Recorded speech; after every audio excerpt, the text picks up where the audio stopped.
আসসালামু আলাইকুম। অনেক দিন পর বিকেলে ছাদে উঠলাম। আবহাওয়াটা এত সুন্দর ছিল, শুধু বাতাস।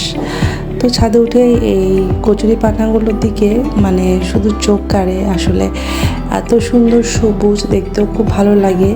আর এটা হচ্ছে ট্যাঙ্কি, এর নিচে মাছ রয়েছে।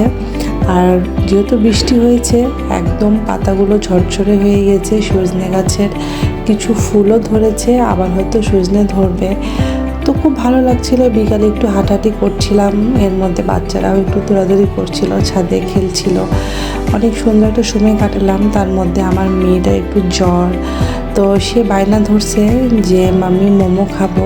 তো নিচে আসলাম, এসে একটু হালকা করে মোমো রান্না করে দিলাম। মানে হালকা করে বলতে একদম অল্প করে, যেহেতু বাসায় কেউ খাবো না আমরা, ওরাই খাবে আর কি, দুইজন। তো আমি চিকেনটা প্রথমে একটু রান্না করে নিয়েছিলাম, মানে আমি একদম কাঁচা চিকেনটা দিই না, যেহেতু বাচ্চারা খাবে। তো এই তো মোমো আমার রেডি। তো বাচ্চারা যদি একটু খায়, মানে জ্বরের জন্য ওরা কিছুই খেতে পারছিল না, খুব অল্প করে একটু রান্না করে দিয়ে দেখি যে খেতে পছন্দ করে কি না।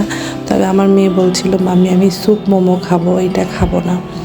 তো দেখি এটা খাওয়াতে পারি কি না। সবাই ভালো থাকবেন, সুস্থ থাকবেন। আল্লাহ হাফেজ।